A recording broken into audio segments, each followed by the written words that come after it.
पुणे जिल्हाधिकारी कार्यालय येथे नुकत्याच झालेल्या श्री क्षेत्र भीमाशंकर विकास आराखडा कुंभमेळा 2027 गर्दी व्यवस्थापन आणि इतर सोयीसुविधा तसेच राष्ट्रीय महामार्ग विभागाशी संबंधित कामाबाबत आढावा बैठकीत सविस्तर चर्चा करण्यात आली।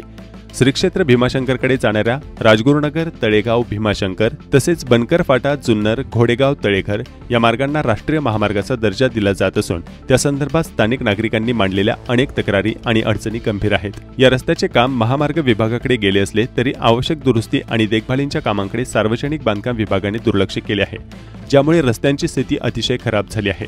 नागरिकांचा सतत येणाऱ्या तक्रारींचा ओघ लक्षात घेता संबंधित विभागांनी तीनही तालुक्यांतील आमदारांसमोर सादरीकरण करून तातडीने अडचणी दूर कराव्यात अशा सूचना देण्यात आल्या। हा रस्ता तातडीने दुरुस्त करणे आवश्यक आहे असा ठाम आग्रह या बैठकीत नोंदविला। आगामी कुंभमेळ्याच्या पार्श्वभूमीवर भीमाशंकर परिसरातील सर्व अडचणी आणि समस्या तातडीने दूर करण्यासाठी जिल्हाधिकारी कार्यालयाने कठोर नियंत्रण ठेवावे अशी मागणी सर्व आमदारांनी केली। भीमाशंकर विकास आराखड्यातील कामे वेळेत पूर्ण होणे हेच यावरचा मुख्य उपाय आहे, यात विशेष लक्ष वेधले। भक्तांच्या सुरक्षित आणि सुलभ प्रवासासाठी हे काम लवकरात लवकर मार्गी लागणे हीच काळाची गरज आहे।